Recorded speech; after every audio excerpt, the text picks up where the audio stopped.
Welcome to another film session. We're going to look at this article and comb through all that is wrong with the Philadelphia Eagles right now. Defense, we knew it was bad. Offense, they've been stumbling, but this game just highlighted the ineptitude of this unit, and we are such a stumbling block to ourselves. So let's dive into the film and look at what's what. What's up, it's your boy Centron coming back at you with another analysis video, and I kid you not, that's the real name. Film review. The Eagles do all the small details that matter wrong. This is coaching. And yeah, it's got to be out there, it's got to be executed out there, but if they're not giving you the tools to do the job right, or if they're telling you how to do it in an incorrect way, what are you supposed to do? You're a player. You can only improve so much on your own, and these guys get paid to coach you. They're professional coaches. So we expect a level of professionalism, also, them to coach to a certain standard, and it's not being met. Anyways, let's get into it, man. Yeah, this guy looks lost as shit. All right, it wasn't very fun to watch this. Definitely not live, and then replaying it here, just so frustrating going through what's wrong and what could be. All right, got off to a bad start here, trying to block the Giants pass rush here with the tight end.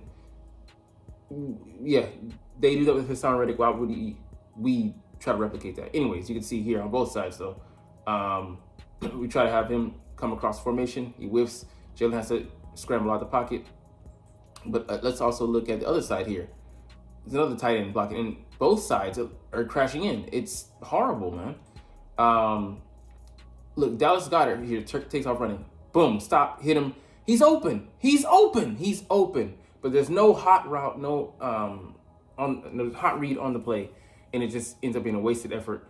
Jalen has a guy in his face when he should have a quick answer. 1, 2, 3, boom. The ball should be out and resting in the safe bosom of a player who's running downfield and taking advantage of the space that they vacated. But no, what do we have? Our quarterback running with the ball with like a chicken with his head cut off. Just bad game planning. Yeah. This play here is almost the same. It's eerily similar to. I thought he was talking about the play above when I read this. Goedert must be hot here. The play above, and going into detail, blitz. Oh, we're not. Not just protecting, but we're not finding the gap, the hole in the gap of the blitz. So let's roll the tape here, man. So this linebacker, you're gonna see him peel out with his hand on dirt. He's got his hand on the ground. Here. Sorry, the wrong guy, but he could have been open. Exploit that. Let's go back. Sorry, I'm trying to figure out who it is. Ends up being this guy. Yeah, if he keeps running here, space. There's one safety there. He can maybe get there in time, but again, Goedert should have been a hot route. He should have had a big game this game, and we eschewed going to him looking for slower developing plays and plays with bad concepts, bad route concepts, bad combinations that left too much of the field underutilized. This is coaching. This is coaching. They spent all week on this shitty game plan? Really? I agree with this train of thought. We must run the ball, especially this week against a team that likes to blitz.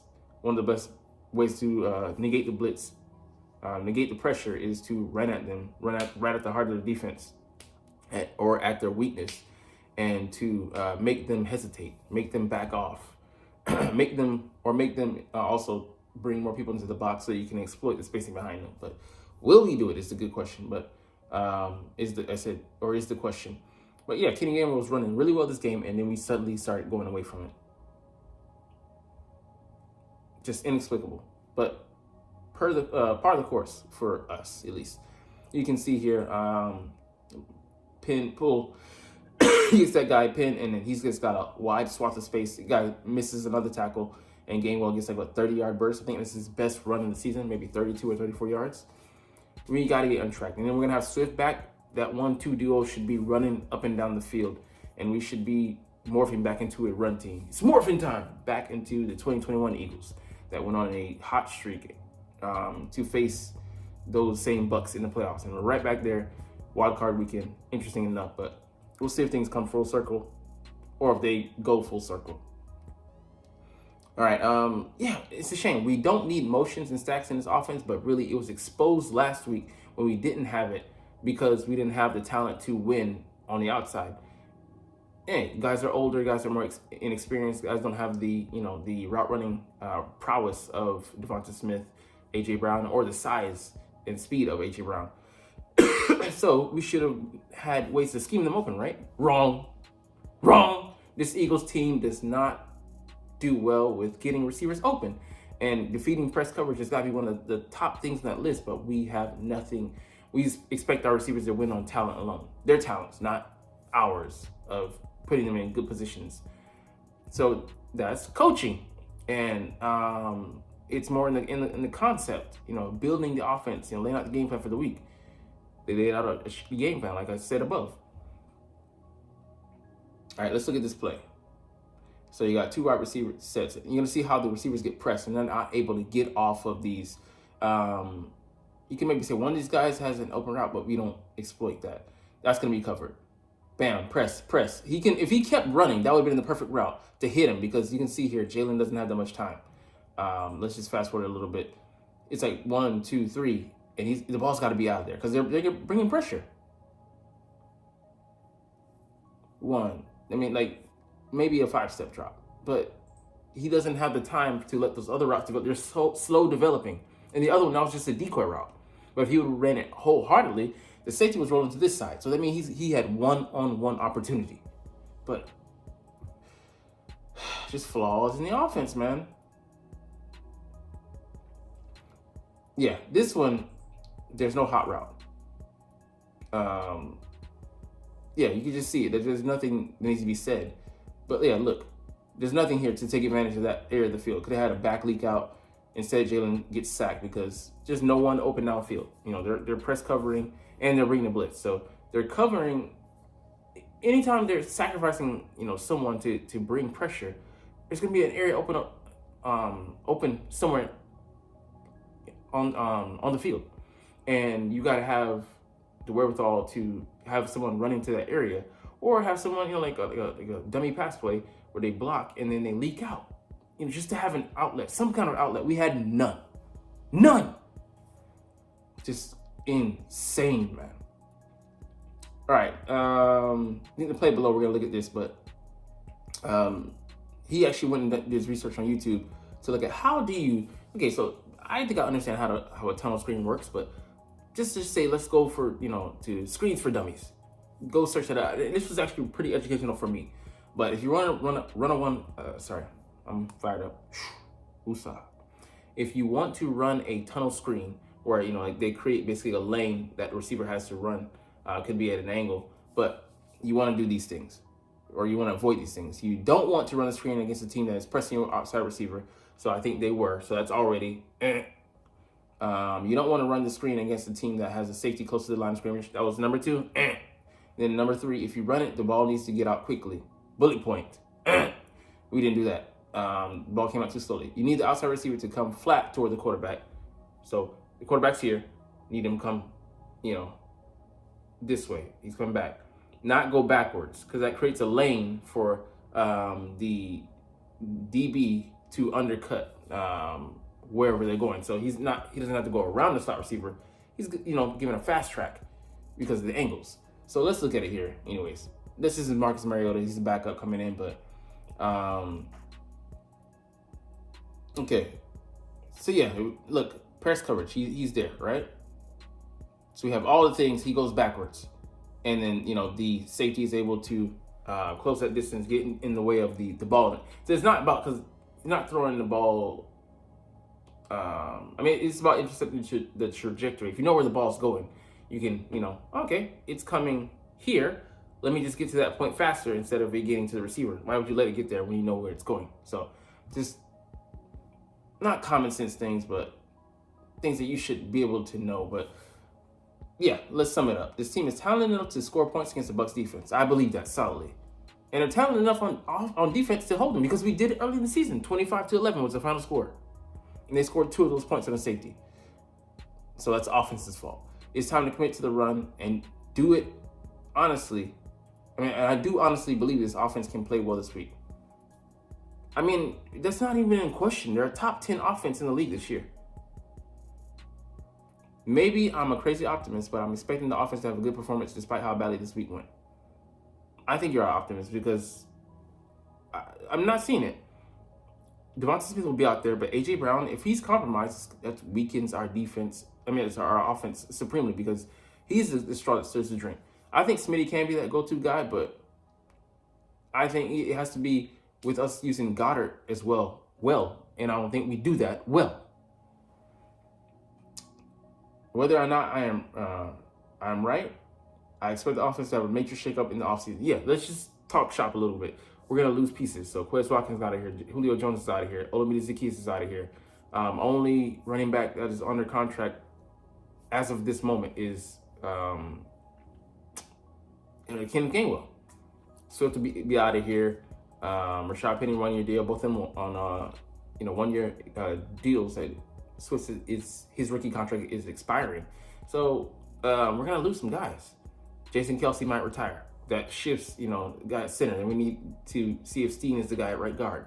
We need to get a backup for Lane.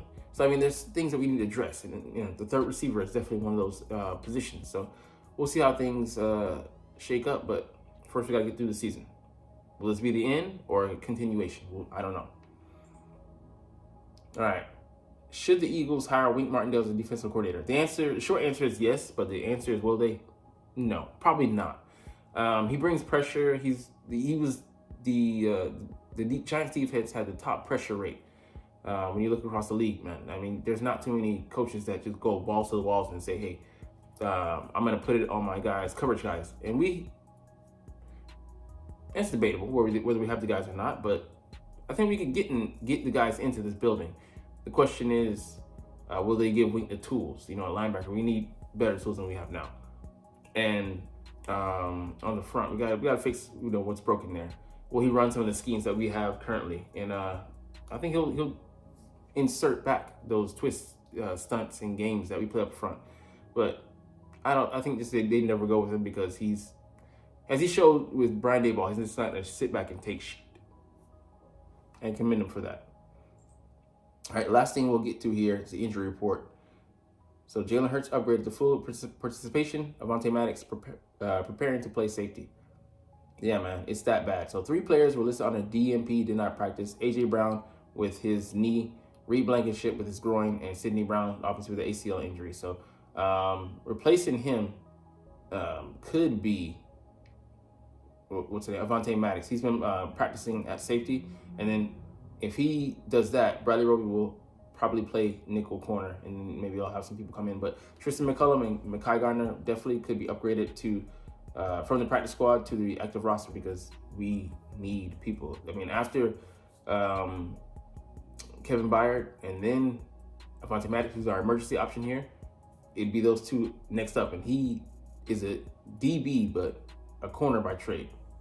Already played safety in one of our games earlier this year in emergency role, and yeah, just crazy. Limited participant, Britton Covey, we need him out there. Good special teamer, punt returner, and he has a little juice at receiver, you can see, but mostly for special teams purposes. Guy's the top. He was a top returner to me in this league, in this year in the league at punt returner. And full participation. Jalen Hurts with the fingers, so he might be a little compromised, but he's out there making the throws. We'll see how it affects his ball security and throwing ability, accuracy on Monday, Tuesday for me. Devonta Smith, we'll see how much, if he's going to be limited at all, or if he has a slight limp to his gait. DeAndre Swift coming back from illness, that's good to know. And Darius Slay coming off that operation surgery.